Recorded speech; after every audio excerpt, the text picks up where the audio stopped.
Good morning to all. Welcome to Digital Learning Department of Collegiate Education.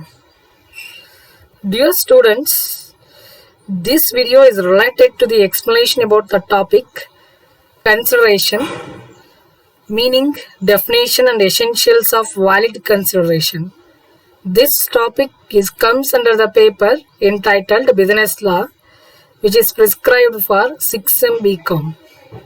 ಪ್ರಿಯ ವಿದ್ಯಾರ್ಥಿಗಳೇ, ಈ ವಿಡಿಯೋದಲ್ಲಿ ನಾನು 6M BCom ಅಲ್ಲಿ ಒಂದು ಪಠ್ಯ ಪುಸ್ತಕ ಬಿಸಿನೆಸ್ ಲಾ ಅಂತಕ್ಕಂಥ ಒಂದು ಪೇಪರ್ನ ಪಠ್ಯ ಪುಸ್ತಕದಲ್ಲಿ ಇರ್ತಕ್ಕಂಥ ಒಂದು ವಿಷಯ ಆದ ಪರಿಗಣನೆಯ ಅರ್ಥ, ವ್ಯಾಖ್ಯಾನ ಮತ್ತೆ ಊರ್ಜಿತ ಪರಿಗಣನೆಯ ಅಗತ್ಯತೆಗಳು ಎನ್ನುವುದರ ಬಗ್ಗೆ ವಿವರಣೆಯನ್ನ ನೀಡ್ತಾ ಇದ್ದೀನಿ. So first comes to the meaning of consideration.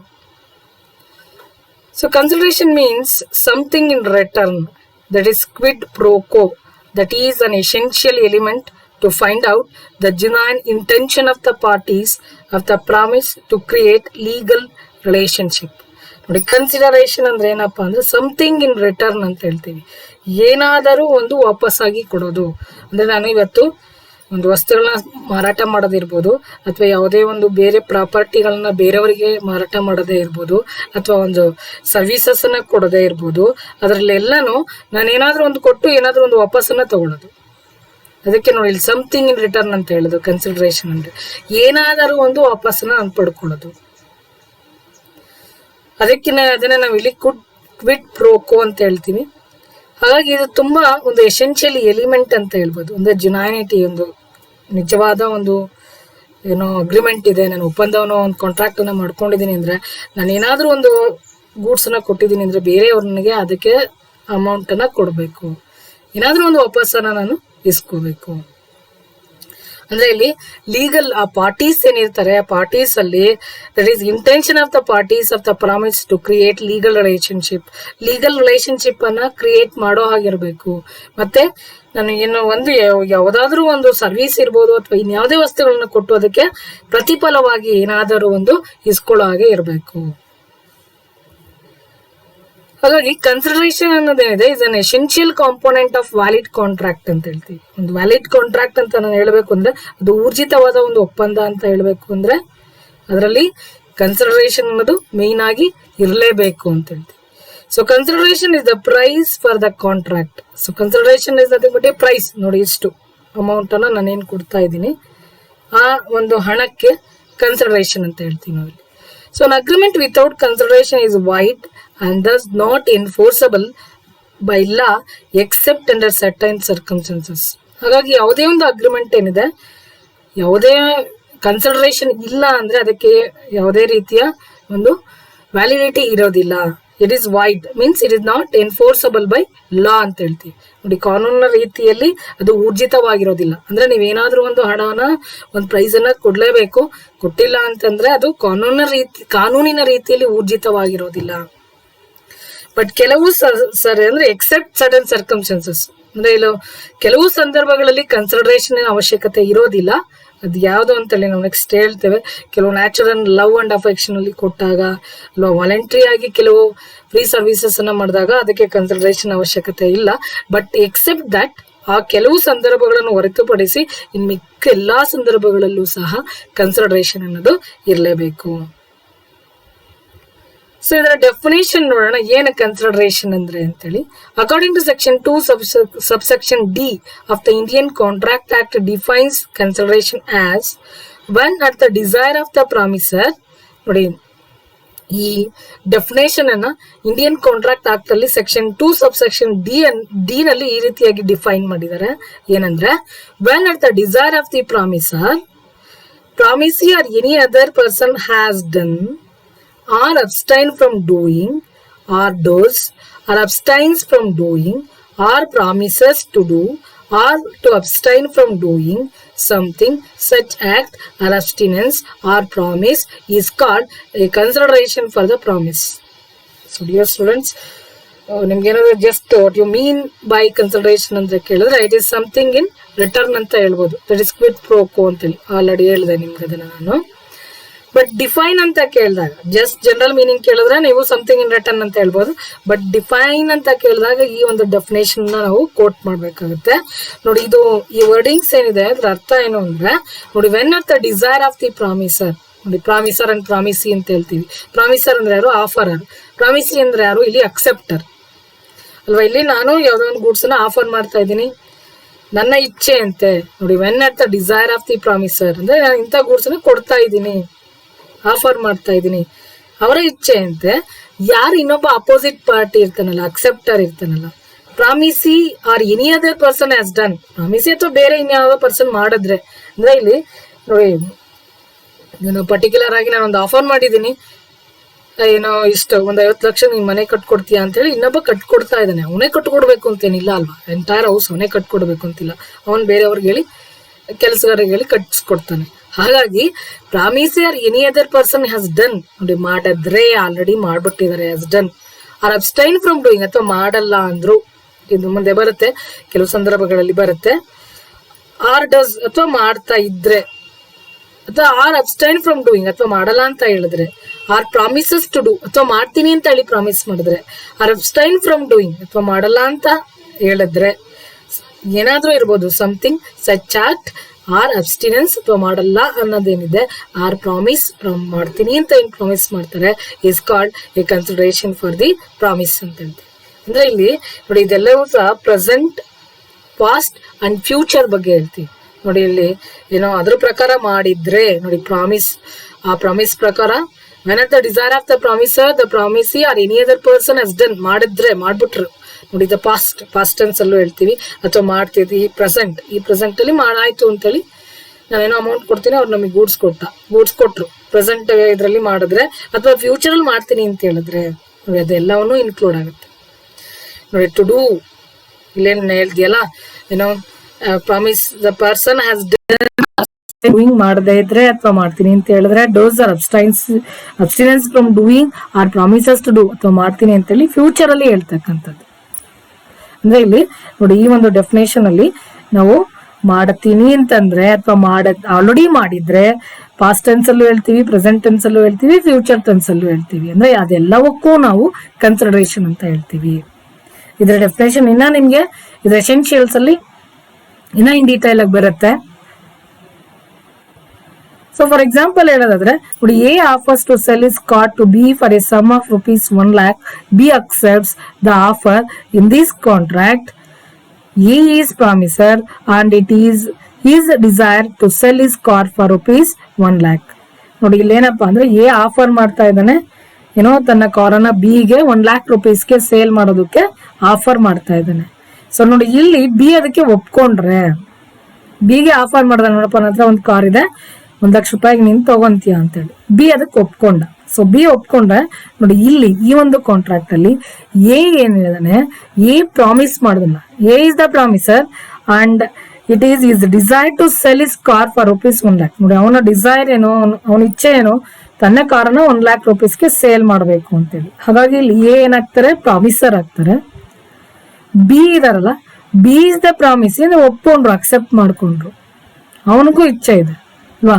And and the desire of A ಅಂದ್ರೆ ಎ ಪ್ರಕಾರ ಏನು, ಎ ಕೇಳಿರೋದೆಷ್ಟು ₹1 lakh ಕೊಡು ಅಂತೇಳಿ.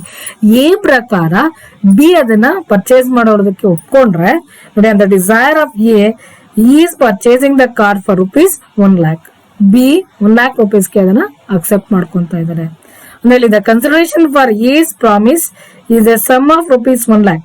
ಕನ್ಸಿಡರೇಷನ್ ಏನು, ಎಗೆ ₹1 lakh ತಗೊಂತಾ ಇದಾರಲ್ಲ, ಅದು ಎಗೆ ಕನ್ಸಿಡರೇಷನ್, ಬಿಗೆ ಅದು car. While consideration for B promise is the car ಅಲ್ವಾ. ಅಂದ್ರೆ ಇಲ್ಲಿ ಎ ಅಂಡ್ ಬಿ ನಡುವೆ ಇರ್ತಕ್ಕಂತ ಒಂದು ಏನು ಕಾಂಟ್ರಾಕ್ಟ್ ಏನು ಅಂದ್ರೆ, ಎ ಒಂದು ಕಾರನ್ನ ಆಫರ್ ಮಾಡಿದ್ರು ಬಿಗೆ, ₹1 lakh ನನ್ನ ಕಾರನ್ನ ಕೊಡ್ತಾ ಇದೀನಿ ಅಂತ ಹೇಳಿದ್ರು. ಬಿ ಅದಕ್ಕೆ ಒಪ್ಕೊಂಡ್ರು. ಎಗೆ ₹1 lakh ಈಸ್ ದಿ ಕನ್ಸಿಡರೇಷನ್. ಬಿಗೆ ಏನು, $1 lakh ಅಂದ್ರೆ ಇವ್ರು $1 lakh ಪೇ ಮಾಡ್ಬೇಕಾಗಿ ಬರುತ್ತೆ, ಆದ್ರೆ ಕಾರ್ ಅನ್ನೋದು ಬಿಗೆ ಕನ್ಸಿಡರೇಷನ್ ಆಗುತ್ತೆ. ನೆಕ್ಸ್ಟ್ ಎಸೆನ್ಷಿಯಲ್ಸ್ ಏನು ಅನ್ನೋದನ್ನ ನೋಡೋಣ. Essentials of valid consideration. ಹಾಗಾದ್ರೆ ಮೇನ್ ಎಸೆನ್ಷಿಯಲ್ಸ್ ಏನಪ್ಪಾ ಅಂದ್ರೆ ಯಾವುದೇ ಒಂದು ಊರ್ಜಿತ ಪರಿಗಣನೆಯ ಅಗತ್ಯತೆಗಳು ಯಾವ್ಯಾವಪ್ಪ ಅಂದ್ರೆ, consideration must move at the desire of the promisor ಅಂತ ಹೇಳ್ತೀವಿ. ಅಂದ್ರೆ ಇಲ್ಲಿ ಕನ್ಸಿಡರೇಷನ್ ಅನ್ನೋದೇನಪ್ಪಾ ಅಂದ್ರೆ must move at the desire of the promisor. ಅಂದ್ರೆ ಯಾರು ಒಂದು ಪ್ರಾಮಿಸ್ ಮಾಡಿರ್ತಾನೆ, ಯಾರೋ ಒಂದು ಮಾತನ್ನ ಕೊಟ್ಟಿರ್ತಾನೆ, ಅವನ ಇಚ್ಛೆ ಅಂತಾನೆ ಅದು ಮುಂದುವರಿಬೇಕು. It is essential that promisee should perform his part of the promise only at the desire of the promiser. ಅಂದ್ರೆ ಇಲ್ಲಿ ಡಿಸೈರ್ ಆಫ್ ದ ಪ್ರಾಮಿಸರ್ ಪ್ರಕಾರನೇ ಪ್ರಾಮಿಸಿ ಕೆಲಸ ಮಾಡಬೇಕು, ಅಂದ್ರೆ ಅಕ್ಸೆಪ್ಟ್ ಮಾಡ್ಕೋಬೇಕು ಅಂತ ಹೇಳಿ. ಅಂದ್ರೆ the desire of the promisor may be express or implied. Express ಆದ್ರೂ ಇರ್ಬೋದು, ಕೆಲವು ಟೈಮ್ ಇಂಪ್ಲೈಡ್ ಆದ್ರೂ ಇರ್ಬೋದು. It follows that any act performed at the desire of a third party cannot be considered. Any third party ಇದನ್ನ ನಾವು consider ಮಾಡೋದಕ್ಕೆ ಬರೋದಿಲ್ಲ. ಅಂದ್ರೆ ಇಲ್ಲಿ ನನ್ನ ಹತ್ರ ಒಂದು ಕಾರ್ ಇದೆ, ಅದು ನನಗೆ ಅಂತ ಇಟ್ಕೊಂಡಿದ್ದೀನಿ. ಆದ್ರೆ ಇಲ್ಲಿ ಪ್ರಾಮಿಸಿ ಏನಿದಾನೆ ನೋಡಿ, ಇಟ್ ಈಸ್ ಎಸೆನ್ಷಿಯಲ್ ದಟ್ ಪ್ರಾಮಿಸಿ ಅಂದ್ರೆ ಯಾರೋ ಅಕ್ಸೆಪ್ಟರು ಇವ್ ನನಗ್ ಕಾರ್ ಸೇಲ್ ಮಾಡಕ್ ಇಷ್ಟ ಇಲ್ಲ, ನಾನ್ ತಗೊಂಡಿರೋದು ನನಗ್ ಓಡಿಸ್ಕೊಳಕ್ಕೆ ಅಂತೇಳಿ. ಇನ್ನೊಬ್ಬ ನೋಡ್ತಾರೆ ತುಂಬಾ ಚೆನ್ನಾಗಿರತ್ತೆ ಕಾರು, ತುಂಬಾ ಚೆನ್ನಾಗಿದೆಯಲ್ಲ ಅಂತೇಳಿ ಹೋಗ್ಬಿಟ್ಟು ನಿನ್ ಕಾರ್ ಕೊಡು ಅಂತೇಳಿ ಬಲವಂತ ಮಾಡಕ್ ಬರೋದಿಲ್ಲ. ನಿನ್ನ ಹತ್ರ ಇರೋ ಕಾರ್ ನಂಗೆ ಕೊಟ್ಬಿಡು. ಅವಾಗ ಇವನ್ ಬೈತ್ ಕಳಿಸ್ತಾನೆ, ನೋಡು ಕಾರ್ ತಗೊಂಡಿರೋದು ನನ್ಗೆ ಓಡಿಸೋದಕ್ಕೆ, ನಿನಗ್ ಕೊಡಕ್ಕೆ ಅಂತೆಲ್ಲ ತಂದಿರೋದು ಅಂತೇಳಿ. ಅಂದ್ರೆ ಇಷ್ಟಪಟ್ರೆ ಮಾತ್ರ, ಅಂದ್ರೆ ಯಾರು ಓನರ್ ಇರ್ತಾನೆ, ಕಾರು ಓನರ್ ಇಷ್ಟಪಟ್ರೆ ಮಾತ್ರ ಅಪೋಸಿಟ್ ಪಾರ್ಟಿ ಪ್ರಾಮಿಸಿ ಕೊಂಡ್ಕೊಳಕ್ ಬರ್ಬೇಕು ಅಲ್ವಾ. ಇಲ್ಲ ಅದನ್ನೇ ಹೇಳ್ತಾ ಇರೋದು. It is essential that the promisee should perform his part. ಯಾರು ಇನ್ನೊಬ್ಬ ಅಕ್ಸೆಪ್ಟರ್ ಏನಿದಾರೆ, ಅಕ್ಸೆಪ್ಟ್ ಯಾವಾಗ ಮಾಡ್ಕೋಬೇಕು, ಪ್ರಾಮಿಸ್ ಏನಿದಾನೆ that is perform his part of the promise only at the desire of the promisor. Promisor ಇಚ್ಛೆ ಇದ್ರೆ ಮಾತ್ರ ಅವನು ಆ ಕಾರನ್ನ ಕೊಂಡ್ಕೊಳಕ್ಕೆ ಬರಬೇಕು. ಅದರ್ವೈಸ್ ಸುಮ್ನೆ ಬಲವಂತಕ್ಕೆ ಕೊಂಡ್ಕೊಳಕ್ ಬರಬಾರ್ದು. ಹಾಗಾಗಿ ಕನ್ಸಿಡರೇಷನ್ ಅನ್ನೋದು ಏನಿದೆ, move at the desire of the promisor only. ಇವಾಗ ನನ್ನ ಹತ್ರ ಮನೆ ಇದೆ ಅಂದ್ರೆ ನನಗೆ ಇಚ್ಛೆ ಇರಬೇಕು, ಮನೆಯನ್ನ ಮಾರ್ತೀನಿ ಅನ್ನೋ ಇಚ್ಛೆ ಇರಬೇಕು. ನಾನು ಮನೆಯನ್ನ ಕಟ್ಕೊಂಡಿರೋದು ನಾನು ಇರೋದಕ್ಕೆ, ಇನ್ನೊಬ್ರಿಗೆ ಕೊಡೋದಕ್ಕಲ್ಲ ಅಂದಾಗ ಇಲ್ಲಿ ವ್ಯಾಲಿಡ್ ಕನ್ಸಿಡರೇಷನ್ ಬರೋದಿಲ್ಲ. ಅದು ನನಗೆ ಇಚ್ಛೆ ಇರಬೇಕು, ನನಗೆ ಇಚ್ಛೆ ಇದ್ದು ನಾನು ಅದನ್ನ ಒಂದು ಮನೆ ಇರಬೇಕು ಅಥವಾ ಕಾರ್ ಇರ್ಬೋದು, ಟೂ ವೀಲರ್ ಇರಬೇಕು, ಅದನ್ನ ನಾನು ಮಾರೋದಕ್ಕೆ ನನಗೆ ಇಚ್ಛೆ ಇರಬೇಕು, ಇಷ್ಟ ಇರಬೇಕು. ಹಾಗಾಗಿ ಇದು ಮೇ ಬಿ ಎಕ್ಸ್ಪ್ರೆಸ್ ಆಗಿರ್ಬೋದು, ಕೆಲವು ಸತಿ ಇಂಪ್ಲಾಯ್ಡ್ ಆಗಿರ್ಬೋದು ಅಲ್ವಾ. ನಾನು ಹೇಳ್ಬೋದು, ಬಾಯ್ಬಿಟ್ಟು ಹೇಳ್ಬೋದು ಅಲ್ವಾ, ಇಲ್ಲೇನೋ ಒಂದು ದಿನಸಿ ಅಂಗಡಿ ಇಟ್ಕೊಂಡಿದ್ದೀನಿ ಅಂದ್ರೆ ನನಗೆಲ್ಲ ಕೂಗೋ ಅವಶ್ಯಕತೆ ಇಲ್ಲ. ನಾನೇನೋ ಇಟ್ಕೊಂಡಿದ್ದೀನಿ ನೋಡಿ, ಎಂತ ಯಾವುದೋ ಬೆಳೆ ಇಟ್ಕೊಂಡಿದ್ದೀನಿ ಅಥವಾ ಇನ್ನು ಯಾವುದೋ ಐಟಮ್ಸ್ಗಳೆಲ್ಲ ಇಟ್ಕೊಂಡಿದ್ದೀನಿ ಮಾರಕ್ಕೆ ಅಂತೇಳಿ, ಅದು ಅಂಡರ್ಸ್ಟುಡ್. ಅದು sometimes it is to be implied ಅಂತೇಳಿ. Then the voluntary service rendered by the promise without any request of the promiser is not a consideration enforceable by law. ನೋಡಿ ಇಲ್ಲಿ ಏನೇ ವಾಲಂಟರಿ ಸರ್ವಿಸಸ್ ಏನಾದ್ರು ಕೆಲವು ಸತಿ ಮಾಡಿದ್ರೆ ರೆಂಡರ್ಡ್ ಬೈ ದಿ ಪ್ರಾಮಿಸಿ, ಅದನ್ನ ನಾವು ಪ್ರಾಮಿಸ್ ಅಂತಾನೂ ಹೇಳ್ತಿರ್ತೀವಿ, without any request of the promisor.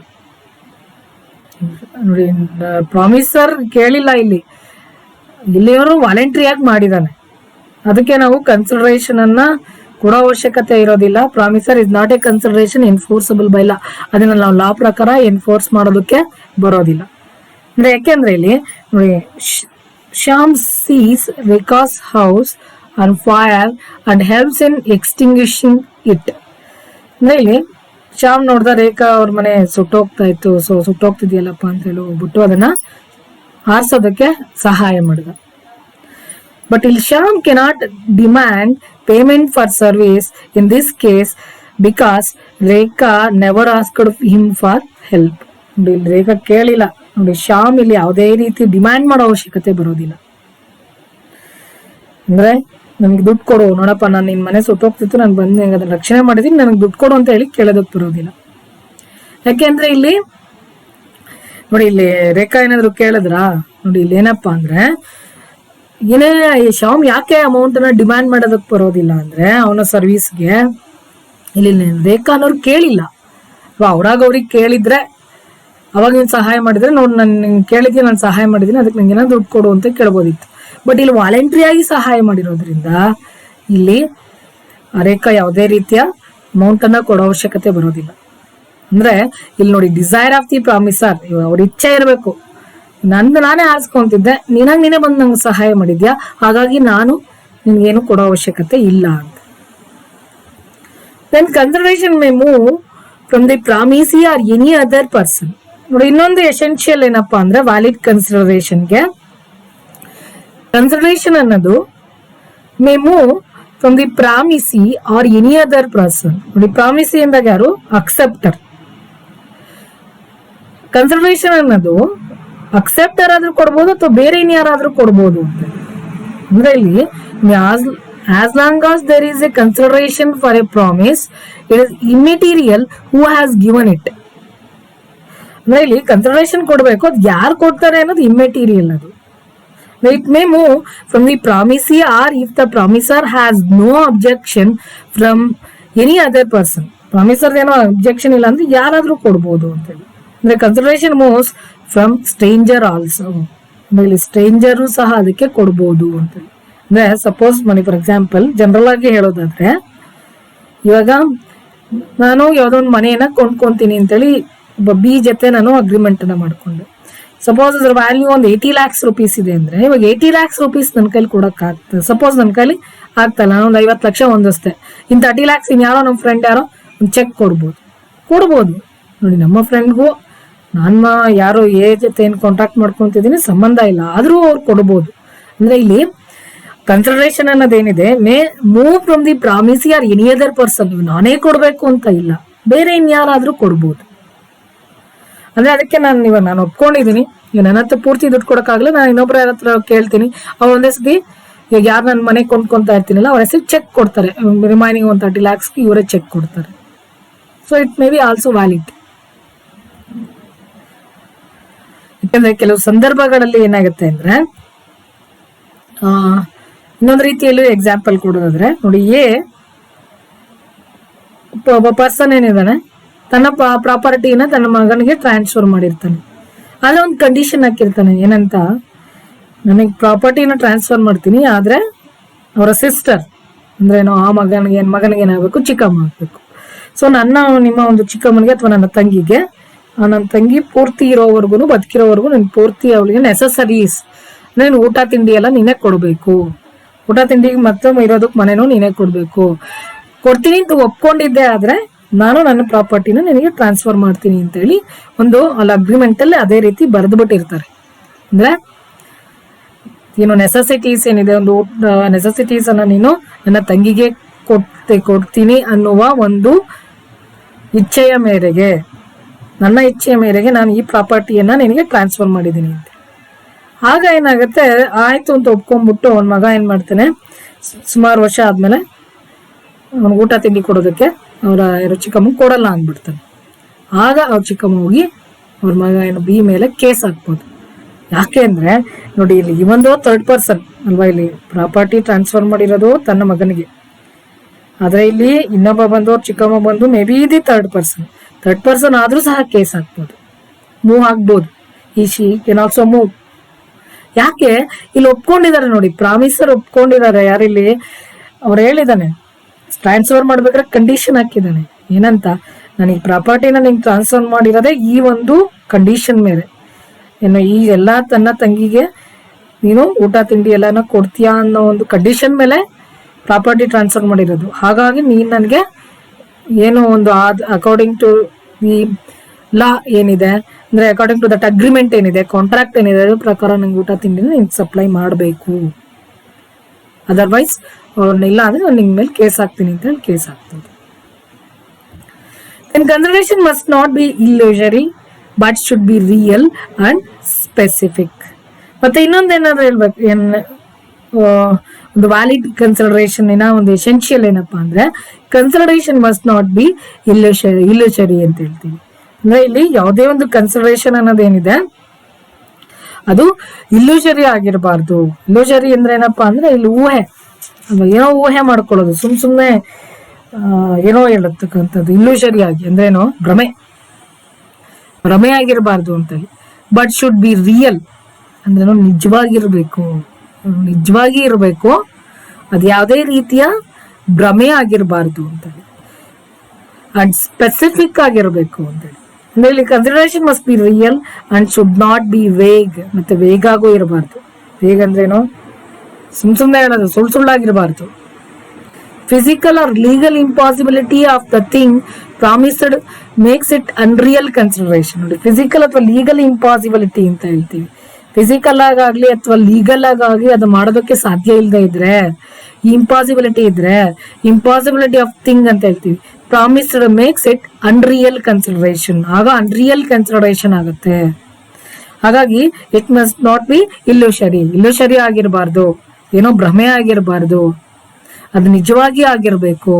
ನೋಡಿ, ಇಲ್ಲೇನಪ್ಪಾ ಅಂದ್ರೆ ಒಬ್ಬ ಪರ್ಸನ್ನು ಸತ್ತು ಹೋಗ್ಬಿಟ್ಟಿದ್ದಾನೆ ಆಲ್ರೆಡಿ ಅಲ್ವಾ, ಇವನ್ನ ಹೇಳ್ತಾ ಇದ್ದಾನೆ ನಾನು ಅದಕ್ಕೆ ಪ್ರಾಣವನ್ನು ಕೊಡ್ತೀನಿ ಅಂತೇಳಿ. ನೋಡಿ, it is A physically it is the impossible ಅಲ್ವಾ, ಇದು ಇಂಪಾಸಿಬಲ್. ನೋಡಿ, ಅವ್ನು ಸತ್ತೋಗ್ಬಿಟ್ಟಿದ್ದಾನೆ, ಸತ್ತೋಗಿರೋನ್ಗೆ ನಾನು ಪ್ರಾಣ ಕೊಡ್ತೀನಿ ಅಂತಂದೇಳಿ ಹೇಳ್ತಕ್ಕಂಥದ್ದೇನಿದೆ ಭ್ರಮೆ ಅದು ಅಲ್ವಾ, ಇಟ್ಸ್ ನಾಟ್ ಪಾಸಿಬಲ್. ನೋಡಿ, ಅದೇ ತರ ಲೀಗಲಿನೂ ಅಷ್ಟೇ, ಅದು ಪಾಸಿಬಲ್ ಆಗಿರ್ಬೇಕು. ನೋಡಿ, ನೀನೇನೋ ಕೆಲಸ ಮಾಡ್ಕೊಡು ನನಗೆ, ನಾನು ವಿಧಾನಸೌಧ ನಿನ್ನ ಹೆಸರಿಗೆ ಬರ್ಕೊಟ್ಬಿಡ್ತೀನಿ ಅಂತ. ನೋಡಿ, ಇದು ಮಾಡಕ್ ಸಾಧ್ಯನಾ? ಇನ್ನೂ ಒಂದು ಕೆಲಸ ಮಾಡಿಕೊಟ್ರೆ, ಯಾಕೆಂದ್ರೆ ದಟ್ ಈಸ್ ನನ್ನ ಪಬ್ಲಿಕ್ ಪ್ರಾಪರ್ಟಿ, ಇದು ಪಬ್ಲಿಕ್ಕಿಗೆ ಸಂಬಂಧಪಟ್ಟದ್ದು, ನಮ್ದಲ್ಲ, ಸ್ವಂತ ಅಲ್ಲ ನಂದು. ವಿಧಾನಸೌಧ ನಾನು ಬರ್ಕೊಡಕ್ಕೆ ಬೇರೆಯವ್ರಿಗೆ, ನಂದು ಸ್ವಂತ ಅಲ್ಲ ಅದು.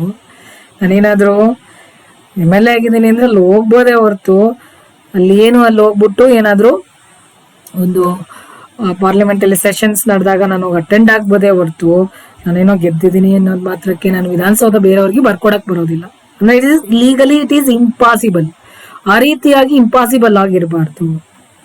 It must be real and not illusory. ಹಾಗಾಗಿ ನೋಡಿ, ಅದು ರಿಯಲ್ ಆಗಿ ಮಾಡೋಕ್ ಸಾಧ್ಯ ಆಗ್ಬೇಕು, ಭ್ರಮೆ ಆಗಿರಬಾರ್ದು. There is a promise to do that which a person is by law bound to do does not amount consideration. ಮತ್ತೆ ಇನ್ನೊಂದೇನಪ್ಪ ಅಂದ್ರೆ, ಯಾವ್ದೋ ಒಂದು ಪ್ರಾಮಿಸ್ ಏನ್ ಮಾಡಿರ್ತಾರೆ, there is a promise to do that which a person is by law bound to do. ಲಾ ಪ್ರಕಾರ ಮಾಡ್ತಕ್ಕಂಥ ಕೆಲಸಗಳಿಗೆ does not amount consideration ಕೊಡೋ ಅವಶ್ಯಕತೆ ಬರೋದಿಲ್ಲ. ಅಂದ್ರೆ ಇಲ್ಲಿ ಕೆಲವು ಸತಿ ಏನಾಗುತ್ತೆ, ರಿಪಬ್ಲಿಕ್ ಹಾಸ್ಪಿಟಲ್ ಅದು ಗವರ್ಮೆಂಟ್ ಹಾಸ್ಪಿಟಲ್, ಫ್ರೀ, ನೀವು ಅಲ್ಲೋಗಿ ನಮ್ಗೆ ಫ್ರೀ ಆಗಿ ಟ್ರೀಟ್ಮೆಂಟ್ ಕೊಡಬೇಕು ಅಂತ ಇದ್ದಾಗ ನಮ್ಗೆ ಕನ್ಸಿಡರೇಷನ್ ಕೊಡೋ ಅವಶ್ಯಕತೆ ಬರೋದಿಲ್ಲ. ಆದ್ರೆ ಅಲ್ಲಿ ಅಂದ್ರೆ ಕೆಲವೆಲ್ಲ ಏನಿರುತ್ತೆ, ಕೆಲವು ಸರ್ವಿಸಸ್ ಅನ್ನ ಗವರ್ಮೆಂಟ್ ಅವರು ನಮ್ಗೆ ಫ್ರೀ ಆಗಿ ಕೊಡ್ತಾ ಇರ್ತಾರೆ, ಆಗ ಅದಕ್ಕೆ ಅಮೌಂಟ್ ಅನ್ನ ಕೊಡೋ ಅವಶ್ಯಕತೆ ಬರೋದಿಲ್ಲ. Then consideration need not be adequate. ನೋಡಿ, ಅಡಿಕ್ವೇಟ್ ಅಂದ್ರೆ ಪೂರ್ತಿಯಾಗಿ ಇಷ್ಟೇ ಇರಬೇಕು ಅಂತ ಏನಿಲ್ಲ. ಅಂದ್ರೆ as long as the consideration is of some value, it is necessary that it should be adequate. ಅಂದ್ರೆ ಇಲ್ಲಿ ಕನ್ಸಿಡರೇಷನ್ ಏನಾದ್ರೂ ಒಂದು ವ್ಯಾಲ್ಯೂನ ಕೊಡಬೇಕು, ಅದು ಅಡಿಕ್ವೇಟ್ ಆಗಿರ್ಬೇಕು, ಅಂದ್ರೆ ಇಷ್ಟು ಸರಿಸಮಾನವಾಗಿ ಇರಬೇಕು ಅಂತ ಹೇಳ್ತೀವಿ. ಆದ್ರೆ this matter for the party themselves to decide while entering into a contract. ನೋಡಿ, ಈ ವಿಚಾರವನ್ನ ಪಾರ್ಟಿಯವರೇ ಡಿಸೈಡ್ ಮಾಡಬೇಕು ಕಾಂಟ್ರಾಕ್ಟ್ ಮಾಡ್ಬೇಕಾದ್ರೆ. ಅದು ಇಷ್ಟೇ ಇರಬೇಕು ಅಂತಿಲ್ಲ. ನೋಡಿ, ಅಡಿಕ್ವೇಟ್ ಅಂದ್ರೆ ಅದು ಅದರ ಸರಿಸಮವಾಗಿ ಇಷ್ಟೇ ಇರಬೇಕು, ಹೀಗೆ ಇರಬೇಕು ಅಂತ ಇಲ್ಲ ಅಂತ ಹೇಳಿ, ಅದನ್ನ need not to be adequate ಅಂತ ಹೇಳ್ತೀವಿ. ಅಂದ್ರೆ ಅದು ಯಾರು ಪಾರ್ಟಿಗೆ ಬಿಟ್ಟಿದ್ದು, ಯಾರು ಕಾಂಟ್ರಾಕ್ಟ್ ಅನ್ನ ಮಾಡ್ಕೊಂತಿದ್ದಾರೆ ಅವ್ರಿಗೆ ಬಿಟ್ಟಿದ್ದು. The court will not interfere on the ground of inadequate of consideration. ನೋಡಿ, inadequacy of the consideration ಬಗ್ಗೆ ಕೋರ್ಟ್ ಎಂಟರ್ ಆಗೋದಿಲ್ಲ. ಫಾರ್ ಎಕ್ಸಾಂಪಲ್ ಏನಪ್ಪಾ ಅಂದ್ರೆ, ನೋಡಿ, if Karna agrees to sell his watch worth ₹50,000 to Mohan for ₹8,000, it is valid contract provided the consent is freely given. ಅಂದ್ರೆ ಇಲ್ಲಿ ನೋಡಿ, ಕರ್ಣ ಅನ್ನೋನು ತನ್ನ ವಾಚ್ ಅನ್ನ ಸೇಲ್ ಮಾಡ್ತಾ ಇದ್ದಾನೆ. ₹50,000 ವಾಚ್ ಅದು. ಸಪೋಸ್ ನೋಡಿ, ಅದು ಗೋಲ್ಡ್ ವಾಚ್ ಇರ್ಬೋದು, ತುಂಬಾ ಚೆನ್ನಾಗಿ ಡೆಕೋರೇಟ್ ಮಾಡಿರ್ತಕ್ಕಂಥ ಒಂದು ಗೋಲ್ಡ್ ವಾಚ್ ₹50,000. ಆದ್ರೆ ಮೋಹನ್ ಅನ್ನೋರಿಗೆ ಬರೀ ₹8,000 ಮಾರ್ತಾ ಇದ್ದಾರೆ. ಇದು ವ್ಯಾಲಿಡ್ ಕಾಂಟ್ರಾಕ್ಟ್, ಯಾಕೆಂದ್ರೆ ಅವ್ರ ಇಷ್ಟ. ನೋಡಿ, ನನ್ನ ವರ್ತ್ ₹50,000 ಇರ್ಬೋದು ಅದ್ರದ್ದು ವಾಚ್ ವ್ಯಾಲ್ಯೂ. ನನ್ಗೆ ಎಷ್ಟು ಬೇಕು ಅಷ್ಟು ನಾನು ಮಾರ್ಕೊಂತೀನಿ. ನನ್ಗೇನೋ ಇಮಿಡಿಯೇಟ್ ಆಗಿ ಹಣ ಬೇಕು, ₹50,000 ಇರೋದು ನಾನು ₹8,000 ಮಾರ್ಕೊಂತಿದ್ದೀನಿ. ಅದು ಅವ್ರ ಇಷ್ಟ. ನೋಡಿ, ಆ ಪಾರ್ಟಿ ಇಷ್ಟ.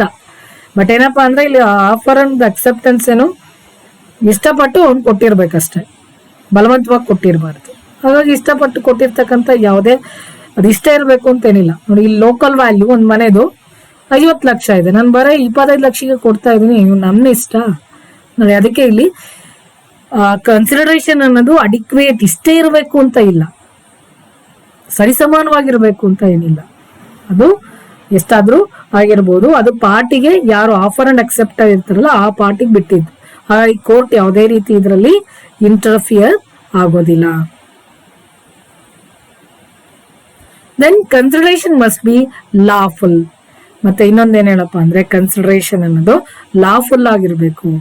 ಅಕಾರ್ಡಿಂಗ್ ಟು ಸೆಕ್ಷನ್ 23 ಪ್ರಕಾರ 23 of Indian contract act consideration or object of an agreement is unlawful if, ನೋಡಿ ಸೆಕ್ಷನ್ 23 ಪ್ರಕಾರ ನಾವೇನ್ ಹೇಳ್ತೀವಿ ಅಂದ್ರೆ ಯಾವ್ದು ಅನ್ಲಾಫುಲ್ ಆಗುತ್ತೆ ಅಂತ ಹೇಳ್ತೀವಿ. ಅಂದ್ರೆ ಅದು ಲಾಫುಲ್ ಆಗಿರ್ಬೇಕು, ಅನ್ಲಾಫುಲ್ ಆಗಿರಬಾರ್ದು. ಯಾವ್ದು ಅನ್ಲಾಫುಲ್ ಆಗುತ್ತೆ, it is forbidden by law ಅಂತ ಹೇಳ್ತೀವಿ. ಅಂದ್ರೆ ಇದು ಕಾನೂನಿನ ರೀತಿಯಲ್ಲಿ ನೀವು ಮಾಡ್ಕೊಳ್ಳೋ ಆಗಿಲ್ಲ.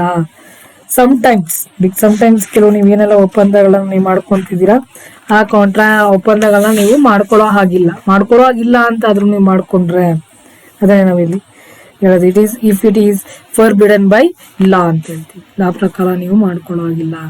Or it is such a nature that if permitting it would defeat the provision of any law. ಅಥವಾ ಲಾ ಪ್ರಕಾರ ಯಾವುದೇ ಒಂದು ಪ್ರಾವಿಷನ್ಸ್ ಅನ್ನ ಬಿಟ್ಟಿದ್ರೆ, ಅಂದ್ರೆ ಕೆಲವೆಲ್ಲ ಹೇಳ್ತಾರೆ ನೋಡಿ, defeat the provision of any law ಅಂದ್ರೆ ನಾವೊಂದು ಬಾಂಡ್ ಪೇಪರ್ ಅಲ್ಲಿ ಅಗ್ರಿಮೆಂಟ್ಸ್ ಅನ್ನ ಮಾಡ್ಕೋಬೇಕಾದ್ರೆ ಆ ವ್ಯಾಲ್ಯೂ ಇರುತ್ತಲ್ಲ ನೋಡಿ, ಬಿಲೋ 10,000 ಆದ್ರೆ ಒಂದು ಬಾಂಡ್ ಪೇಪರ್ ಇರುತ್ತೆ ನಿಮ್ಗೆ, ಒಂದು 50 ರೂಪೀಸ್ 100 ರೂಪೀಸ್ ಈ ತರ ಬಾಂಡ್ ಪೇಪರ್ ಮಾಡ್ಕೋಬೇಕು ನೀವು. ಒಂದು 10 lakhs ವರೆಗೂ ಆದ್ರೆ ಇಷ್ಟು ವ್ಯಾಲ್ಯೂನ ಬಾಂಡ್ ಪೇಪರ್ ಅಲ್ಲಿ ಮಾಡ್ಕೋಬೇಕು ಅಂತ ಇರುತ್ತೆ. ಇದೊಂದು 50 ಲಕ್ಷ ಆದ್ರೆ ಇಷ್ಟು ವ್ಯಾಲ್ಯೂಗೆ ಬಾಂಡ್ ಪೇಪರ್ ಅನ್ನ ತಗೊಂಡು ಅದ್ರ ಮೇಲೆ ನೀವು ಅಗ್ರಿಮೆಂಟ್ ಅನ್ನ ಮಾಡ್ಕೋಬೇಕು ಅಂತ ಇರುತ್ತೆ. ಅದನ್ನೇ it is of such nature that if permitted would defeat the provision of any ಲಾನ, ಯಾವುದೇ ಲಾನ ಪ್ರಾವಿಷನ್ಸ್ ಅನ್ನ ನಾವು ಫಾಲೋ ಮಾಡದೇ ಇದ್ರೆ, ಇವಾಗ ಲಾ ಪ್ರಕಾರನೇ ಮಾಡ್ಕೊಂತಿದೀವಿ, ಫ್ರೀ ಕನ್ಸೆಂಟ್ ಇದೆ, ಆದ್ರೆ ಅದು ಕೆಲವು ಲಾ ನಲ್ಲಿ ಹೇಳೋ ಪ್ರಕಾರನೇ ಮಾಡ್ಕೋಬೇಕು. ಆರ್ ಇಟ್ ಈಸ್ ಫ್ರಾಡಲೆಂಟ್, ನೋಡಿ ಏನು ಮೋಸ ಆಗಿದ್ರೆ, it involves or implies injury to the person or property of another, ಅದು ಮೋಸ ರೀತಿಯಲ್ಲಿ ಆಗಿರಬಾರ್ದು, ಮೋಸ ಮಾಡೋ ರೀತಿ ಇತ್ತು ಅಂದ್ರೆ ಅದನ್ನು ಅನ್ಲಾಫುಲ್ ಆಗುತ್ತೆ. ದೆನ್ ಬೇರೆಯವ್ರಿಗೆ ತೊಂದರೆ ಕೊಡ್ತಕ್ಕಂಥದ್ದು, injury it involves or implies injury to the person, ನೋಡಿ ಅವಾಗ್ಲೂ ಅನ್ಲಾಫುಲ್ ಆಗುತ್ತೆ.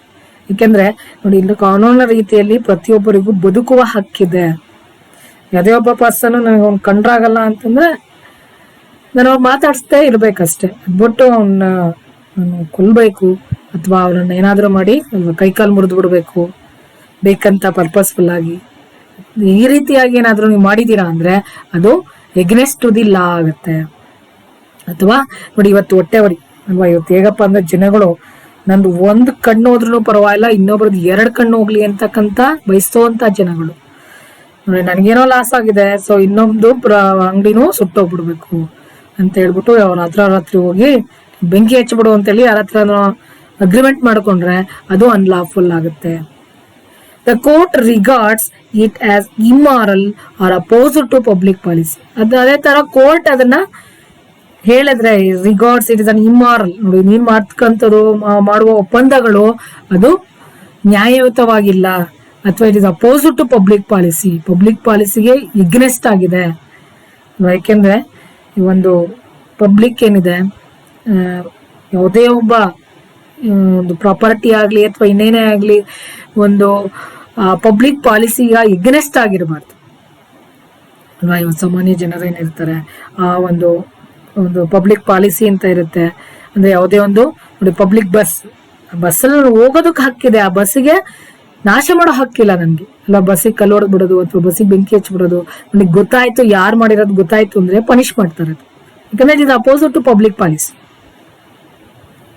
ಹಾಗಾಗಿ ಕನ್ಸಿಡರೇಷನ್ ಅನ್ನೋದು ಲಾಫುಲ್ ಆಗಿರ್ಬೇಕು, ನ್ಯಾಯಯುತವಾಗಿರ್ಬೇಕು, ಯಾವುದೇ ಕಾರಣಕ್ಕೂ ಅನ್ಯಾಯವಾಗಿ ಅಥವಾ ಕಾನೂನಿನ ವಿರುದ್ಧವಾಗಿ ಇರಬಾರ್ದು. Next, consideration may be an act or abstains or promise. Abstinence ಅಂತ ಹೇಳ್ತೀವಿ ನೋಡಿ. ದಿ ಕನ್ಸಿಡರೇಷನ್ ಅನ್ನೋದೇನಪ್ಪ ಅಂದ್ರೆ, as per the definition, consideration need not always be doing some act. ಯಾವುದೇ ಒಂದು ಮಾಡಬೇಕು ಅಂತ ಏನಿಲ್ಲ, ಡೆಫಿನೇಷನ್ ಅಲ್ಲೇ ಹೇಳ್ತೀವಿ ನಾವು. ಯಾವುದೇ ಅಂತ ಕೆಲಸ ಮಾಡುವಂತ ಏನಿಲ್ಲ, ಮಾಡಬೇಡ ಅಂತಾನೂ ಇರ್ಬೋದು ನೋಡಿ. It can be not doing an act also.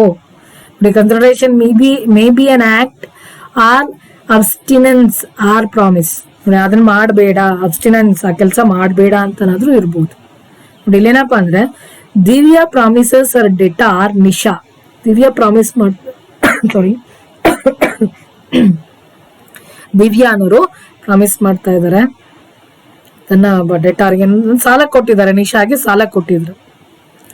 Promise ಮಾಡ್ತಾ ಇದ್ದಾರೆ ಏನಂತ, she will not file a suit against Nisha. ನಾನು ನಿನ್ ಮೇಲೆ ಕೇಸನ್ನ ಹಾಕೋದಿಲ್ಲ, ಫೈಲ್ ಮಾಡೋದಿಲ್ಲ against Nisha for 1 year on Nisha's acceptance to pay ₹10,000 more.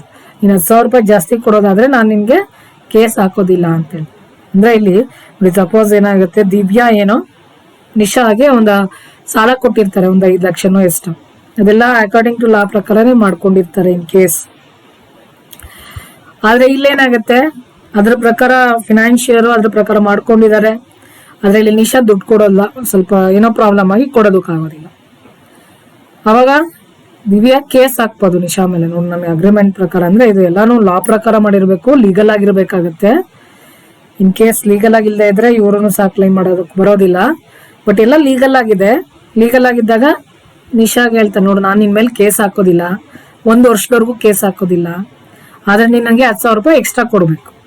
ಇಷ್ಟು ಪರ್ಸೆಂಟೇಜ್ ಬಡ್ಡಿ ಇದೆ, ಇಷ್ಟು ಬಡ್ಡಿ ನೀನ್ ಕೊಡ್ಬೇಕಿತ್ತು, ನೀನ್ ಕೊಡಲ್ಲ, ನೀನ್ ಕೊಡ್ತಾ ಇಲ್ಲ, ಆದ್ರೆ ನಾನು ನಿನ್ ಮೇಲೆ ಏನ್ ಕೇಸ್ ಹಾಕಕ್ಕೂ ಹೋಗೋದಿಲ್ಲ, ಆದ್ರೆ ನೀನ್ ನನ್ಗೆ 10,000 ರೂಪಾಯಿ ಎಕ್ಸ್ಟ್ರಾ ಕೊಡಂಗಿದ್ರೆ ನಾನು ನಿನ್ ಮೇಲೆ ಕೇಸ್ ಹಾಕೋದಿಲ್ಲ.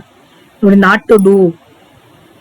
ಕೆಲವು ಸತಿ ಏನಾಗುತ್ತೆ, ಎಲ್ಲೋ ವೆಹಿಕಲ್ ಅಲ್ಲಿ ಹೋಗ್ತಾ ಇರ್ತೀವಿ, ಬೈ ಚಾನ್ಸ್ ನಾವೇ ಮಿಸ್ ಆಗ್ಬಿಟ್ಟು ರಾಂಗ್ ರೂಟ್ ಅಲ್ಲಿ ಹೋಗ್ಬಿಟ್ವಿ, ಎಡಗಡೆ ಹೋಗೋದು ಮಿಸ್ ಆಗಿ ಬಲಗಡೆಯಿಂದ ಹೋಗ್ಬಿಟ್ವಿ, ಆಗ ಯಾರೋ ಮೇಲೆ ಆಕ್ಸಿಡೆಂಟ್ ಮಾಡ್ಬಿಟ್ವಿ, ಯಾರ ಮೇಲೆ ಹಿಟ್ ಮಾಡ್ಬಿಟ್ವಿ, ಇನ್ ಕೇಸ್ ಯಾರಿಗೋ ಡ್ಯಾಶ್ ಮಾಡ್ಬಿಟ್ವಿ, ಹಿಟ್ ಮಾಡಿದ್ವಿ, ಆಗ ಅವ್ರು ಹೋಗ್ಬಿಟ್ಟು ನಮ್ಮೇಲೆ ಕೇಸ್ ಹಾಕ್ಬೋದು. ಅವಾಗಿನ ಕೇಸ್ ಇವ್ರದೇ ತಪ್ಪಿದ್ರೆ, ಬಲಗಡೆಯಿಂದ ಬಂದ್ಬಿಟ್ಟು ನನ್ನ ಮೇಲೆ ನಮಗೆ ಹಿಟ್ ಮಾಡಿದ್ದಾರೆ, ನನಗೆ ಆಕ್ಸಿಡೆಂಟ್ ಮಾಡಿದ್ದಾರೆ ಅಂತ ಹೇಳಿ ಅವ್ನು ಕೇಸ್ ಹಾಕ್ಬೋದು. ಸೊ ಅವಾಗ ಇವನು ಹೇಳ್ತಾನೆ, ನೋಡಪ್ಪ ನೀನ್ ಕೇಸ್ ಹಾಕಕ್ ಹೋಗ್ಬಿಡ, ನಾನು ನಿಂಗೆ ಎಷ್ಟಾಗುತ್ತೆ ನಿನ್ ಖರ್ಚು, ಅದೇನ್ ನಿನ್ಗೆ ಏನ್ ಗಾಯ ಆಗಿದೆಯಲ್ಲ ಅದಕ್ಕೆಲ್ಲ ನಾನು ಖರ್ಚು ಕೊಡ್ತೀನಿ, ಎಷ್ಟಾಗುತ್ತೋ ಅಷ್ಟು ಖರ್ಚೆಲ್ಲ ನಾನು ಕೊಟ್ಬಿಡ್ತೀನಿ, ನೀನ್ ಕೇಸ್ ಹಾಕ್ಬೇಡ. ನೋಡಿ, ನಾಟ್ ಟು ಡೂ, ಅಬ್ಸ್ಟೈನ್. ಅಥವಾ ನೀನ್ ಕೇಸ್ ಹಾಕಿದ್, ಕೆಲಸದ ಕೇಸ್ ಹಾಕ್ಬಿಟ್ಟಿರ್ತಾನೆ, ಹಾಕೋ ಹೋಗು ಅಂತ ಹೇಳ್ಬಿಟ್ಟಿರ್ತಾನೆ, ಆ ಮೂಮೆಂಟ್ ಅಲ್ಲಿ ಕೇಸ್ ಹಾಕಿರ್ತಾನೆ, ಅವಾಗ ಹೋಗಿ ಮಾತುಕತೆ ಮಾಡ್ತಾನೆ, ನೋಡ್ ನಾ ಹಾಕಿರೋ ಕೇಸ್ ವಾಪಸ್ ತಗೊಂಡ್ಬಿಡು ಅಂತ. ಎಷ್ಟೋ ಸತಿ ಈ ತರ ಆಗಿರುತ್ತೆ. ಕೇಸ್ ಒಂದು ಕಂಪನಿ ವಿರುದ್ಧವಾಗಿ ಕೇಸ್ ಹಾಕಿರ್ತಾರೆ, ಕಂಪನಿನೂ ಮತ್ತೆ ಆ ಪರ್ಸನ್ ಜೊತೆ ಮಾತುಕತೆ ಆಗತ್ತೆ, ಅವಾಗ ಕೇಸ್ ವಾಪಸ್ ತಗೋ, ನಾನು ಇಷ್ಟು ನಿಂಗೆ ದುಡ್ಡು ಕೊಡ್ತೀನಿ ಅಂತ. ಅದಕ್ಕೆ ಆ ರೀತಿಯಾಗೂ ಆಗಿರ್ಬೋದು ಅಂತ. It must be something the promisor is not already bound to do. ಮತ್ತೆ ಇನ್ನೊಂದೇನಪ್ಪಾ ಅಂದ್ರೆ, it must be something the promisor is not already bound to do. ಅಂದ್ರೆ ಈ ಪ್ರಾಮಿಸರ್ ಯಾರಿದ್ದಾರೆ ಅಂದ್ರೆ, ಕೆಲಸ ಮಾಡ್ಕೊಡೋನು ಯಾರಿದ್ದಾರೆ, ಮೊದಲೇ ಮಾಡೋ ಕೆಲ್ಸಕ್ಕಲ್ಲ, ಆಲ್ರೆಡಿ ಬೌಂಡ್ ಟು ಡೂ. ನೋಡಿ, promise to do what one is already bound to do either by general law or under an existing contract. It is not a good consideration for a new promise. There will be no determinant to the promise or benefit to the promiser over and above their existing rights or obligations. ಅಂದ್ರೆ ಇಲ್ಲಿ ನೋಡಿದ್ರ ಅರ್ಥ ಏನು, ಮಾಮೂಲಾಗಿ rights and obligation ಇದೆ, ಇವ್ರಿಗೆ ಪಡೆಯೋ ಹಕ್ಕು ಇದೆ, ಅವ್ನು ಮಾಡೋ ಹಕ್ಕುನು ಇದೆ. ಆದ್ರೆ ಕಾನೂನಿನ ರೀತಿಯಲ್ಲಿ ಮಾಡ್ತಕ್ಕಂಥ ಕೆಲಸಗಳಿಗೆ ನಾವು ಕನ್ಸಿಡರೇಷನ್ ಕೊಡೋ ಅವಶ್ಯಕತೆ ಇಲ್ಲ. ನೋಡಿ, it's also one of the essential of a valid consideration.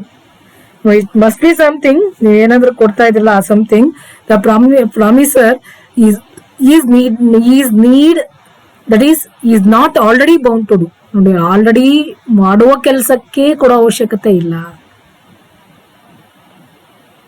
ಯಾಕೆಂದ್ರೆ ಇಲ್ಲಿ ನೋಡಿ, ಇಲ್ಲೇನಾಗತ್ತೆ, ಕೆಲವು ಟೈಮು ಇಲ್ಲಿದೆ ನೋಡಿ, promise to do what one is already bound to do ಅಂತ ಅಲ್ವಾ. ನಾನು ಕಾನೂನಿನ ಪ್ರಕಾರ ಮಾಡ್ಬೇಕು, ಅದು ನಿನ್ ಕರ್ತವ್ಯ. ಇಲ್ಲಿ ಏನಾಗತ್ತೆ, ಕೆಲವು ಟೈಮು ಈಗ ಪೊಲೀಸ್ ಇದಾರೆ, ಪೊಲೀಸ್ ಇಲ್ಲೇನಾದ್ರೂ ಏನೋ ಪ್ರಾಬ್ಲಮ್ ಆಗಿದೆ ಅಂದಾಗ ಒಬ್ಬ ಕಳ್ಳನನ್ನ ಹಿಡಿಯೋದು ಅವ್ರ ಕರ್ತವ್ಯ. ನೀನ್ ಕಳ್ಳನ ಹಿಡಿದಿದ್ದಕ್ಕೆ ನಾನು ಇಷ್ಟು ದುಡ್ಡು ಕೊಡ್ತೀನಲ್ಲ, ಅದು ಕೊಡೋ ಅವಶ್ಯಕತೆ ಇಲ್ಲ. ಯಾಕೆಂದ್ರೆ ಆ ಪೊಲೀಸ್ನವ್ರ ಏನು ಡ್ಯೂಟಿ ಏನು, ನಿಮ್ ಮನೆಗೇನೋ ಬಂದು ನಂಗೆ ಕಳ್ತನ ಮಾಡ್ಕೊಂಡು ಹೋಗ್ತಿದ್ದಾನೆ, ನಂಗೆ ಗೊತ್ತಾಯ್ತು, ಅವ್ನಿಗೆ ಇನ್ಫಾರ್ಮ್ ಮಾಡಿದೀನಿ ಅಂದ್ರೆ ಅವ್ರು ಬಂದು ಹಿಡಿಬೇಕು ಅವ್ನ ಕಳ್ಳು ಹಿಡಿದಕ್ಕೆ ನಾವು ದುಡ್ಡು ಕೊಡೋ ಅವಶ್ಯಕತೆ ಬರೋದಿಲ್ಲ. ಅದನ್ನೇ ಇಲ್ಲಿ something the promisor is not already bound to do ಅಂತೇಳಿ. ಅವ್ರು ಮಾಡೋ ಕರ್ತವ್ಯ ಅದು, ಆಲ್ರೆಡಿ ಅವ್ನು ಮಾಡಿದಾನೆ, ಯಾಕೆಂದ್ರೆ ಅವ್ನ ಡ್ಯೂಟಿ ಅದು ಅಂತ. Then consideration may be past, present or future. ನೋಡಿ, ಕನ್ಸಿಡರೇಷನ್ ಅನ್ನೋದು ಆಲ್ರೆಡಿ ಹಿಂದೆ ಮಾಡಿರ್ಬೋದು, ಪಾಸ್ಟ್ ಆಗಿರ್ಬೋದು, ಅಥವಾ ಹೀಗೆ ಮಾಡ್ಬೋದು, ಅಥವಾ ಮುಂದೆ ಮಾಡ್ಬೋದು. ಪಾಸ್ಟ್, ಪ್ರೆಸೆಂಟ್ ಆರ್ ಫ್ಯೂಚರ್ ಅಂತ ಹೇಳ್ತೀನಿ. ಅದರಲ್ಲಿ the words have done or abstained from doing. ನೋಡಿ, ಮಾಡ್ತೇನೆ ಅಥವಾ ಮಾಡೋದಿಲ್ಲ, from doing. Or does or abstinence from doing. Or promises to do, ಅಥವಾ ಮುಂದೆ ಮಾಡ್ತೀನಿ. ನೋಡಿ, promises to do. Or to abstain from doing indicate that consideration may be past, present or future. ನೋಡಿ, meaning ಎಲ್ಲ ಅದ್ರಲ್ಲೇ ಇದೆ, ನಿಮ್ ಡೆಫಿನೇಷನ್ ಅಲ್ಲೇ ಬಂದಿತ್ತು. ಪಾಸ್ಟ್ ಕನ್ಸಿಡರೇಷನ್ ಅಂದ್ರೆ ಯಾವುದು? ಆಲ್ರೆಡಿ ನೀವು ಮಾಡಿರ್ತಕ್ಕಂಥದ್ದು. ಅಂದ್ರೆ when the consideration for a present promise was given before the date of the promise, it is said to be past consideration ಅಂತ ಹೇಳ್ತೀವಿ. when the consideration for a present ಈಗ ಕೊಡ್ತಾ ಇದೆಯಾ, ಅದ್ರ ಆಲ್ರೆಡಿ ಅವ್ನು ಕೆಲಸ ಮಾಡಿ ಕೊಟ್ಬಿಟ್ಟಿದ್ದಾನೆ. the promise was given before the date of the promise. ಅಂದ್ರೆ ಇಲ್ಲೇನಪ್ಪ ಅಂದ್ರೆ ಪ್ರಾಮಿಸ್ ಮಾಡಿದ್ಯಾ ನೀನು, ಆ ಡೇಟ್ಗಿನ ಮುಂಚೆಲೇನೆ ಆ ಪಾರ್ಟ್ ಆಫ್ ವರ್ಕ್ ಅವ್ನು ಮಾಡಿ ಕೊಟ್ಬಿಟ್ಟಿದ್ದಾನೆ, ನಾನು ಅದಕ್ಕೆ ಕನ್ಸಿಡರೇಷನ್ ಕೊಡ್ತಾ ಇದ್ದೇನೆ. ಅದಕ್ಕೆ ಪಾಸ್ಟ್ ಕನ್ಸಿಡರೇಷನ್ ಅಂತ ಹೇಳ್ತೀವಿ. ಅಂದ್ರೆ A paints B's house as per B's request. B request ಮಾಡ್ಕೊಂಡ, ಹಾಗಾಗಿ ಎ ಬಿ ಮನೆಯನ್ನ ಪೇಂಟ್ ಮಾಡ್ಕೊಟ್ಟ. After a month B promises to compensate A. 1 month ಆದ್ಮೇಲೆ after a month B promise ಮಾಡ್ದ. B promises to compensate A ಅವನಿಗೆ ಇಷ್ಟು ದುಡ್ಡನ್ನ ಕೊಡ್ತೀನಿ ಅಂತ ಹೇಳಿ ಒಪ್ಕೊಂಡ ಅವನ ಸರ್ವಿಸ್ಗೆ. For the service rendered to him it is a past consideration. A can recover the promised amount. ನೋಡಿ, ಇದು ಪಾಸ್ಟ್ ಕನ್ಸಿಡರೇಷನ್. ಅಂದ್ರೆ ಇಲ್ಲಿ ಆಲ್ರೆಡಿ ಎ ಪೇಂಟ್ ಮಾಡಿ ಕೊಟ್ಬಿಟ್ಟಿದ್ದಾನೆ ಬಿಗೆ, ಬಟ್ ಬಿ ಏನ್ ಹೇಳ್ದ, 1 ಮಂತ್ ಆದ್ಮೇಲೆ ನಾನು ದುಡ್ಡು ಕೊಡ್ತೀನಿ ಅಂತ ಹೇಳ್ದ. ನೋಡಿ, after a month B promises to compensate A. ನೋಡಪ್ಪ, ನಂಗೆ ಈಗ ಕೊಡಕ್ ದುಡ್ಡಿಲ್ಲ, ಆದ್ರೆ ನಂಗೆ ಈಗ ಅರ್ಜೆಂಟ್ ಇದೆ, ಮನೆ ಪೇಂಟ್ ಮಾಡಿ ಕೊಟ್ಬಿಡು, ಆದ್ರೆ 1 ಮಂತ್ ಆದ್ಮೇಲೆ ನಾನು ನಿಮ್ಗೆ ದುಡ್ಡು ಕೊಡ್ತೀನಿ ಅಂತೇಳಿ. ಅಂದ್ರೆ ಇಲ್ಲಿ ಆಲ್ರೆಡಿ ಕೆಲಸ ಆಗೋಗಿದೆ, ಪಾಸ್ಟ್ ಕನ್ಸಿಡರೇಷನ್ ಅಂತ ಹೇಳ್ತೀವಿ. ನೋಡಿ, ಇದಕ್ಕೆ ನಾವು ಪಾಸ್ಟ್ ಕನ್ಸಿಡರೇಷನ್ ಅಂತ ಹೇಳ್ತೀವಿ. ಅಂದ್ರೆ ಆಲ್ರೆಡಿ ಕೆಲಸ ನಡೆದೋಗಿದೆ, ಆಲ್ರೆಡಿ ನಡೆದೋಗಿರ್ತಕ್ಕಂಥ ಕೆಲಸಕ್ಕೆ ಈಗ ನಾನು, ಅಂದ್ರೆ ಇಲ್ಲಿ ಇಬ್ರು ಪಾರ್ಟಿ ಒಪ್ಕೊಂಡಿದ್ದಾರೆ ಅಂದ್ರೆ ಅದು ನಡೆಯುತ್ತೆ. Is also legal. Then present consideration. The present consideration ಅಂದ್ರೆ when consideration is given at the time of promise itself. ಅಂದ್ರೆ ಪ್ರಾಮಿಸ್ ಟೈಮ್ ಅಲ್ಲೇನೆ ಕನ್ಸಿಡರೇಷನ್ ಅನ್ನ ಕೊಡ್ತೀವಿ ನಾವು. ಅಂದ್ರೆ it is called A present consideration. ಅಂದ್ರೆ ಅದಕ್ಕೆ ನಾವು ಪ್ರೆಸೆಂಟ್ ಕನ್ಸಿಡರೇಷನ್ ಅಂತ ಹೇಳ್ತೀವಿ. ಅಂದ್ರೆ ಫಾರ್ ಎಕ್ಸಾಂಪಲ್ ನೋಡಿ, ಕ್ಯಾಶ್ ಸೇಲ್ಸ್. ಇವಾಗ ನಾನೇನೋ ಅಂಗಡಿಗೆ ಹೋದೆ, ನನಗೇನೋ ಒಂದು ಗೂಡ್ಸ್ ಬೇಕಾಗಿತ್ತು, ನಾನು ದುಡ್ಡು ಕೊಟ್ಟೆ ತಗೊಂಬಂದೆ. ಒಂದು ಹಾಲ್ ಬೇಕಿತ್ತು, ದುಡ್ಡು ಕೊಟ್ಟೆ ನಾನು ಹಾಲ್ ತಗೊಂಬಂದೆ. That is present consideration. At the moment, ಈಗ ನಡೀತಾ ಇದೆ ಪ್ರೆಸೆಂಟ್ ಅಲ್ಲಿ. ನಾನು ದುಡ್ಡು ಕೊಡ್ತಾ ಇದ್ದೀನಿ, ನನಗೆ ಬೇಕಾಗಿರೋ ಐಟಮ್ ಅನ್ನು ನಾನು ತಗೊಂಡ್ಬರ್ತಾ ಇದ್ದೀನಿ. Then future consideration. The consideration ಅನ್ನೋದು ಮುಂದೆ ನಡೆಯೋದಕ್ಕಾದ್ರೂ ಆಗಿರ್ಬೋದು. when consideration from one party to the other is to pass subsequently to the making of the contract, it is future or executor consideration. So executory consideration ಅಂತ ಹೇಳ್ತೀವಿ ಇದನ್ನ. Executor ಮುಂದೆ ನಡೆಯೋದು. When consideration ಏನಿದೆ from one party ಏನ್ ಮಾಡ್ತಾ ಇದಾರೆ to the other is to pass subsequently to the making of the contract for the future. ಅಂದ್ರೆ ಸಬ್ಸಿಕ್ವೆಂಟ್ ಆಗಿ ಕೊಡೋದು, ಅದಾದ ಮೇಲೆ ಫ್ಯೂಚರ್ ಅಲ್ಲಿ ಮುಂದೆ ಮಾಡ್ಕೊಡ್ತೀನಿ. ಫಾರ್ ಎಕ್ಸಾಂಪಲ್ ನೋಡಿ, X promises to sell and deliver 10 bags of wheat to Y for ₹6,500 after a week. Upon Y promised to pay the agreed price at the time of delivery. ಇಲ್ಲೇನಂದ್ರೆ X promise ಮಾಡ್ತಾ ಇದ್ದಾನೆ to sell and deliver 10 bags of wheat. ಒಂದು 10 bag ಗೋಧಿಯನ್ನ ವೈಗೆ ಕೊಡ್ತೀನಿ ಅಂತೇಳಿ. ಎಷ್ಟು? 6,500ಕ್ಕೆ 6,500 rupeesಗೆ ಒಂದು ವಾರ ಆದ್ಮೇಲೆ. ನೋಡಿ, ಇಲ್ಲಿ ಅಗ್ರಿಮೆಂಟ್ ಮಾಡ್ಕೊಂತಿದ್ದಾನೆ, ಒಂದು ವಾರ ಆದ್ಮೇಲೆ ನಿನಗೆ ನಾನು 10 bags of wheat ಅನ್ನ ಕೊಡ್ತೀನಿ ಅಂತ ಹೇಳ್ದ. ಅದೇ ತರ ವೈಯು ಪ್ರಾಮಿಸ್ ಮಾಡ್ದ, ನೀನ್ ನನಗೆ ಒಂದ್ ವಾರ ಆದ್ಮೇಲೆ ನನ್ಗೆ ಗೂಡ್ಸ್ ಕೊಡ್ತೀಯಲ್ಲ, ನಿನ್ ಗೂಡ್ಸ್ ಅನ್ನ ನನ್ ಡೆಲಿವರಿ ಕೊಟ್ಟ ಮೇಲೆ ನಾನು ನಿನಗೆ 60,000 ಕೊಡ್ತೀನಿ ಅಂತ ಹೇಳ್ದ. That is future consideration. ನೋಡಿ, ಇಲ್ಲೇನಾಗತ್ತೆ, ಎಷ್ಟೋ ಟೈಮು ಆನ್ಲೈನ್ ಅಲ್ಲಿ ನಾವು ಎಷ್ಟೋ ಗೂಡ್ಸ್ ಅನ್ನ ಆರ್ಡರ್ ಮಾಡಿರ್ತೀವಿ. ಎಷ್ಟೋ ಒಂದು ವಾಚ್ ಇರ್ಬೋದು, ಅಥವಾ ಇನ್ಯಾವುದೋ ನಿಮಗೆ ಬೇಕಾಗಿರ್ತಕ್ಕಂಥ ಗೂಡ್ಸ್ ಅನ್ನ ಯಾವುದೋ ಒಂದು ಇದರಲ್ಲಿ ನೋಡ್ತೀರಾ, ನಿಮ್ಮ ಅಮೆಝಾನ್ ಅಲ್ಲೂ ಫ್ಲಿಪ್ಕಾರ್ಟ್ ಅಲ್ಲೂ ಎಲ್ಲರೂ ನೋಡ್ತೀರಾ. ಸೊ ಅದರಲ್ಲಿ ಯಾವುದೋ ಒಂದು ಒಂದು ಮೊಬೈಲ್ನೋ ಅಥವಾ ಇನ್ಯಾವುದೋ ಒಂದು ಬುಕ್ ಮಾಡ್ತೀರಾ. ಸೊ ಬುಕ್ಕಿಂಗ್ ಮಾಡಿದಾಗ ಅವರು ಇನ್ನ 10 days ಆದ್ಮೇಲೆ ಆ ಗೂಡ್ಸ್ ಅನ್ನ ನಿಮ್ಗೆ ಡೆಲಿವರಿ ಕೊಡ್ತೀನಿ ಅಂತ ಹೇಳ್ತಾರೆ. ನೀವೇನ್ ಹೇಳ್ತೀರಾ, ಅಮೌಂಟ್ ಅನ್ನು ಸಹ on delivery, cash on delivery, ನೀನ್ ಕೊಡಪ್ಪ ನಿನ್ ಗೂಡ್ಸ್, ನಾನು ಅವಾಗ ಕ್ಯಾಶ್ ಕೊಡ್ತೀನಿ ಅಂತ ಹೇಳ್ತೀನಿ. That is future consideration. That's also valid, ಇದಕ್ಕೂ ವ್ಯಾಲಿಡಿಟಿ ಇರುತ್ತೆ. These are essentials of valid consideration. ನೋಡಿ, ಇಷ್ಟು ಸಹ ಒಂದು ಎಸೆನ್ಷಿಯಲ್ ವ್ಯಾಲಿಡ್ ಕನ್ಸಿಡರೇಷನ್ ಅನ್ನೋದಕ್ಕೆ ಮುಖ್ಯವಾಗಿರ್ತಕ್ಕಂಥ ಎಸೆನ್ಷಿಯಲ್ಸ್ ಆಗಿರುತ್ತೆ. ಇಷ್ಟು ನಾನು ನಿಮ್ಗೆ ಅರ್ಥ ಆಗಿದೆ ಅಂತೇಳಿ ಭಾವಿಸಿದ್ದೀನಿ. ಇನ್ನು ಡೌಟ್ಸ್ ಏನಾದ್ರು ನಿಮ್ಮಲ್ಲಿ ಇದ್ದಿದ್ದೆ ಆದ್ರೆ, ಯಾಕೆಂದ್ರೆ ನೋಡಿ ಇಲ್ಲಿ ನಾವು ವಿಡಿಯೋ ಮುಖಾಂತರ ಮಾಡಿ ಕಳ್ಸೋದಾದ್ರೆ ಒನ್ ವೇ ರೀತಿಯಲ್ಲಿ ಆಗತ್ತೆ ಇದು, ಆದ್ರೆ ಒನ್ ವೇ ತರ ಆಗೋದ್ ಬೇಡ. ಏನಾದ್ರು ಡೌಟ್ಸ್ ಇದೆ ನೀವು ಯೂಟ್ಯೂಬ್ ಅಲ್ಲಿ ಕಾಮೆಂಟ್ ಮಾಡಿ ಕೇಳಿ. I try to solve your doubts. Okay, thank you.